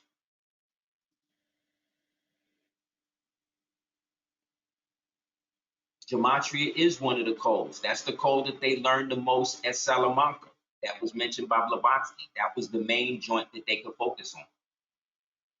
Because that was tied to the Talmud. And the Talmud shit is what they was using to keep it going. See what I'm saying? That's what these niggas is using. That's why every time we see this nigga, he got one of these witches with him. See, that's LeMay. She wanted the ones that they be having instruct their children. You see her around Kanye, Kim Kardashian have her around his children, their children and shit. You see him in the black goth and throwing up the devil shit. That's all of that. She the one, her, and then this one, and Brahmovich. See? See, this is why he could do it. Because they all trying to venerate the rise and keep the rise of the phoenix away. You understand? They got to keep that under wraps. They can't have y'all waking up to that shit directly. And who the phoenix really represents. It represents those of us that has risen from our ashes. How many ashes have we risen up from? How many fires? They burnt down whole sections of our empire, where the fire was going for days. The Chicago fire, the Boston fire, the New Mexico fires, the what you call it, all of that was them burning and warring against us. It's up, they're burning our shit. See this phoenix? See? That's based on this. The only people that had a flag of the phoenix on their shit before everybody else was the Washita. And then you had those families that married into the Washita, Burgundian families, Lombardian families, through the so-called French. This is what allowed them to have the Holy Roman Empire. But again, it's the flag of the Washita. Because the Lost Dauphin, Louis, was able to come here, and then he married Anna Maria, who was the queen of the Washita, and they united Old France and New France. under the new country, Louisiana. That was then incorporated into a state because it was its own country. But it's levels. These niggas be having levels to it, and everybody is on the board. But remember, the checker, the flag, that's all you. Ain't got nothing to do with them. That was a flag that represented Granada. The checkered flag. I showed that in the vexillology joint.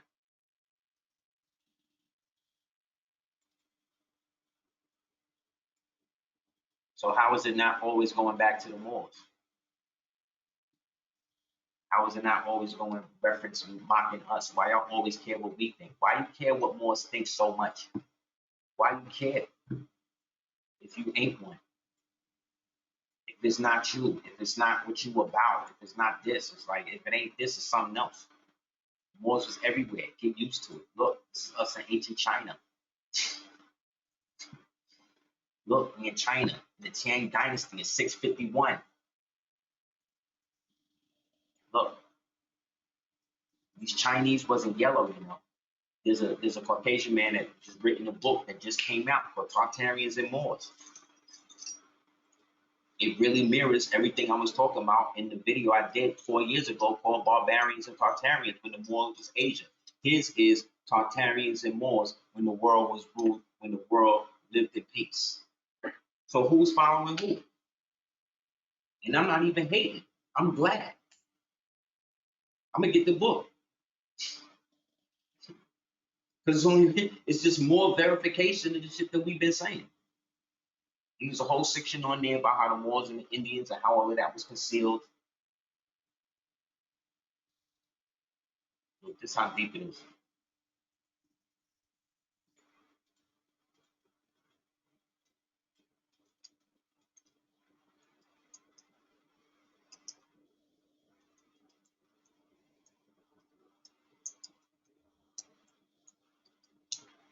Anybody have any questions?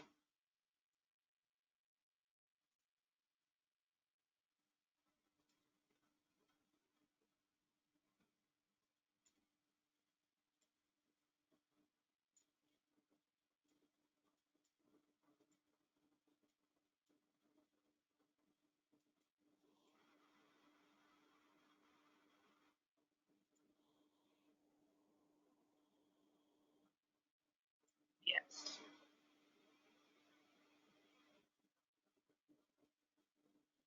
Yes.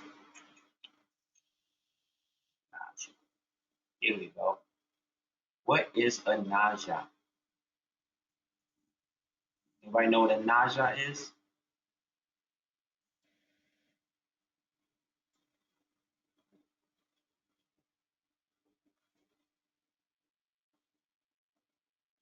It's pronounced naja, and it is in shape of the crescent, as seen throughout the history for man on cave walls, poles, and the armor and flags. The crescent can be interpreted as many symbols. Boom, boom, boom. In the 7th century, Navajo Indians hammered these crescents to adorn as jewelry in the Native American culture.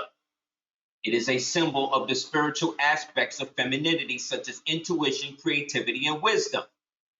With the arrival of the Spanish came the Moorish symbols, seen as the horse bridle ornament to ward off the evil eye for the horse and the rider. The Native Americans adopted the crescent as a horse headstall, and the head and the hands seen on the najas are the hands of Fatima, known in Moorish history. The stones began being added after the 1800s. Najas are the main focal point of the squash blossom necklace.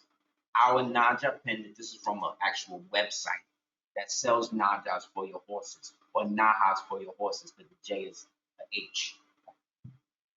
So again, the ancient Mauritanian, the land was owned by the ancient Mauritanian races, the Moorish peoples, and their Indian associates, who passed on their ancient symbols to those who came after them to ward off the evil eye.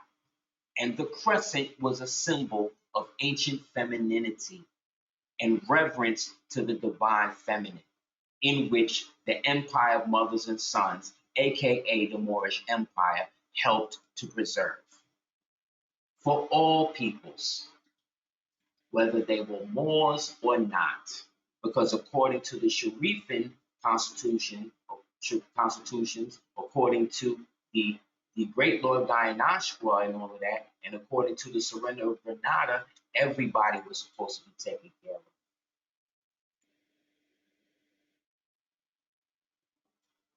So, oh well, that means that all of the Siberians that took the land and all of that now they were Siberians. Then no, they all was created through the melting and the genetic manipulation of the Neanderthals, aka the wood wolves, to help create these other types of people, to bring them into the sacred group. No, these Tartarians was Moors too. Look, the skull of Princess Ryzanauka with the tiara and necklace in Poland claimed to be a Scythian skull, but the skull appears to be that of a black woman. Showing and proving you that the ancient Scythians, the ancient Tartarians, the ancient people, these was Moors too. Look at another tomb, look at all the gold. Where was they getting the gold from?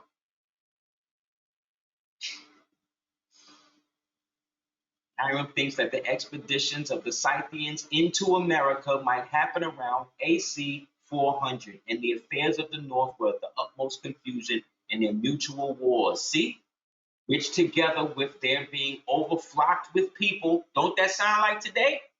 Occasioned their rambling to all of the quarters, the four quarters, right? Which is what? The sacred who, right? And then 'tis probable that those who lay nearest America were forced to take sanctuary in that country, just like now, right? This seems to be confirmed with the account of the Americans given by the who? The Checkmate, which again, a barbarous people, a Moorish people.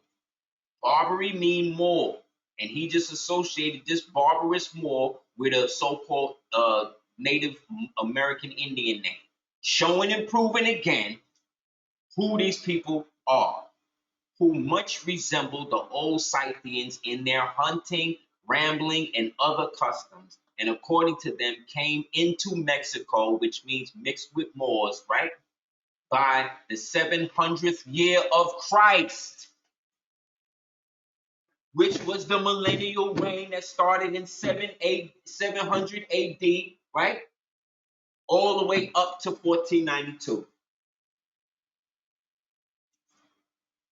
That's it. Which bear his name, found the people, complexion, and habit and customs resembled the Tartars, because they was related.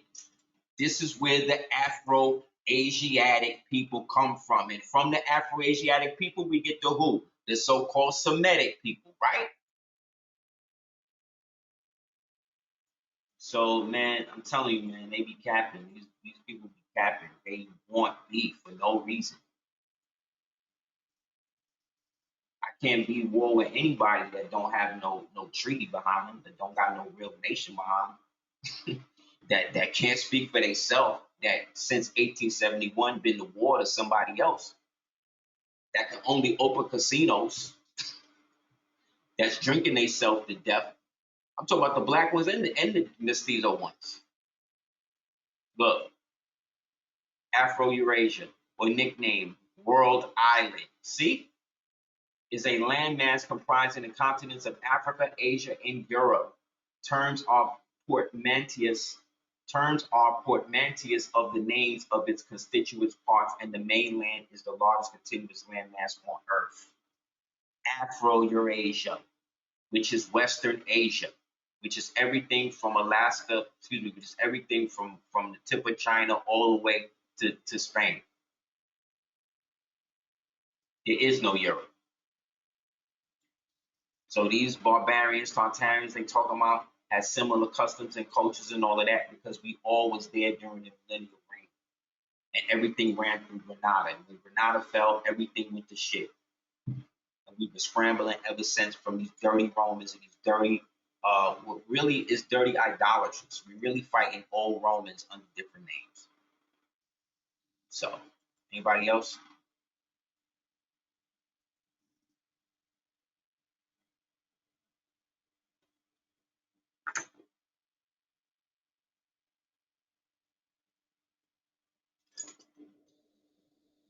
American and any people who identify as Moors should first work on themselves to understand what that is for them in their epoch.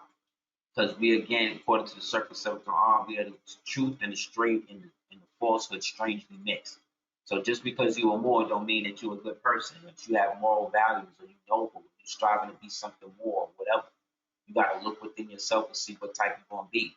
But just understand that Moors use the Islamic culture as a means to spread and couch true so-called advanced civilization amongst those who wouldn't have had it any other way. And that through successive years, they had switched monikums and how they did it.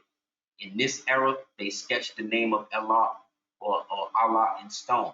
In this era, they wrote it in calligraphy. You see what I'm saying? But ultimately, it's manifesting the same idea, which was then taken, right? And then usurped and turned into something else by the enemy so that way they could act like they are us, because that's what they do. They act like us. They wipe us out and then they take our name so they could take our land. Once they have our land, they then can control and then act like us even more by putting us outside of ourselves. Ain't they doing that right now with all the immigrants allegedly? And when we speak of the war between the North and the South, we really talk about the war between the Northern and the Southern Freemasonic jurisdictions. Because that's who was working together to ultimately usurp the Republic.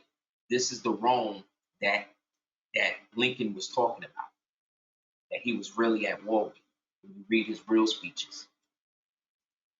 This is the Rome that what's his name, Kennedy was talking about. The secret societies and these niggas acting like they Indians, acting like they Moors, acting like they whatever to get in with the people, acting like they Panthers, so that way they could snitch on niggas and then get to the point that they could get their daughter to eventually they could get money, so that way they could get their daughter to eventually go to Harvard and then lock up other niggas, Fanny. Right? So this nigga done roll with the Panthers, done roll with Fred Hampton and all of that, but they dead and he's still alive and his daughter is now what? Locking niggas up? That's progress.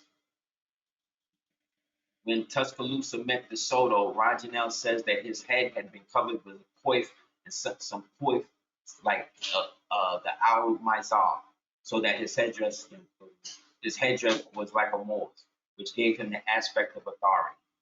See? So this is the first time that a headdress of an Indian of this section was compared to an Oriental turban, which the resemblance became much more striking when European handkerchiefs and textiles took the place of native materials, which is what they also do. Take the original small businesses down so that way they can incorporate it and make the same shit look like it is, but for cheap. So yeah, so I feel like once you get on that level, then you decide, okay, well, I'm gonna do this, and then it's about how you want to declare yourself to be such, and then moving along accordingly to do that, without getting caught up in all of the set tripping and the beef that niggas want to create because they don't want to accept who you've chosen to be, because it makes them feel like they missing something within themselves. Whatever. Anybody else?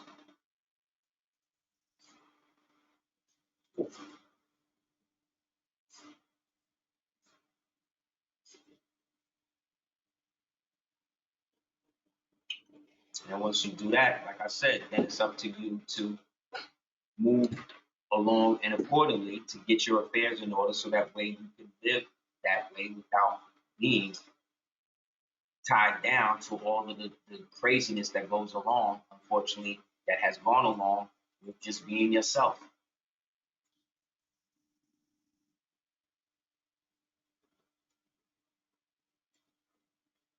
That's why everybody come here.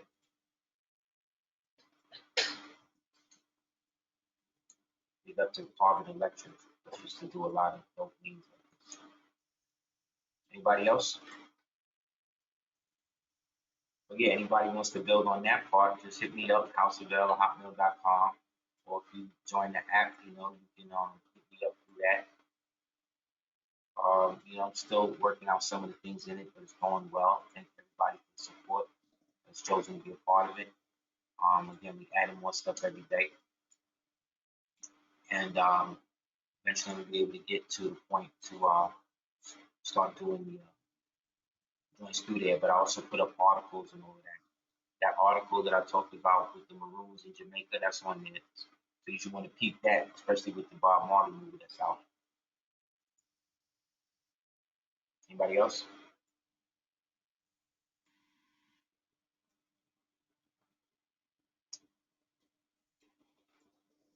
There's no place in the earth that the Moors ain't gone. Because as you read, we was the ones that was there during the millennial reign of Christ. We just read that in the psyche. So that's why we dress like that.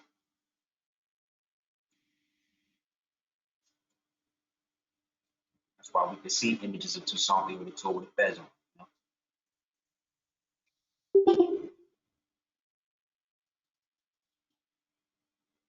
Yes, see, yes. That Zorro movie got the Russians in Mexico putting in work with the Mexicans. Yes. Proving again what we talking about. Because again, we of the same people, it's just of different cultural designations. We're not supposed to be the same when it comes to certain things. Like I said, they done made symbols of us. Anybody else?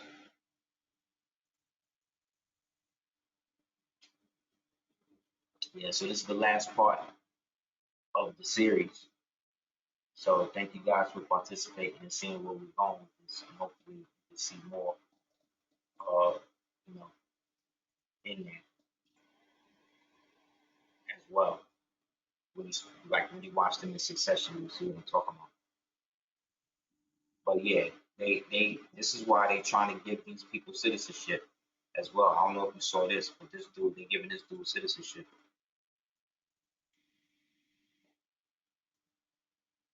Mike sent me this from TikTok. And again, I'm telling you why. Because his grandparents and shit was Russian. So isn't it funny that he's at war with Russia? But as I told you, Russia and all them people was Moors. So this is a whole play. It's a whole act. At one point, the United States was with Russia.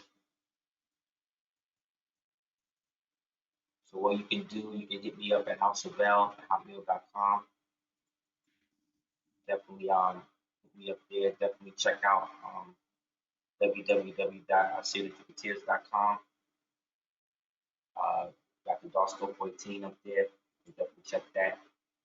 It's gonna be more materials with that. Also, people can check into yeah the ADOT app. Definitely check that. The ADOT app, you can check that. If you're suffering, definitely check this out. Definitely check out www.cordobaorganics.com.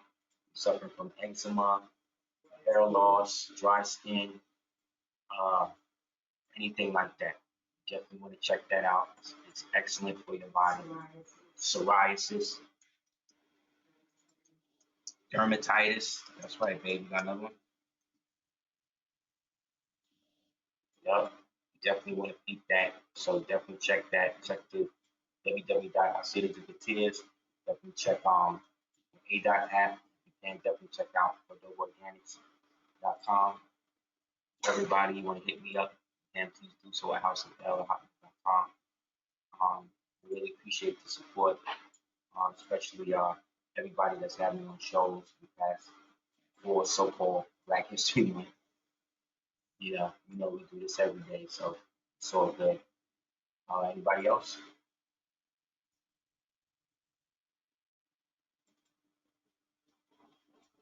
If not, we definitely close out. And again, I just want to say thank you guys for the support. Definitely couldn't do it without you. So again, thank you guys for coming through. If you have any questions, hit me up at hotmail.com. And yeah, man, we gonna keep banging, man. We're gonna keep going. We're gonna keep the empire going, man, because it lives within us. Allah exists in the heart. The empire lives through our deeds, and we are already in the kingdom, which means we already won. So again, love and light to you guys. Thank you guys for coming through.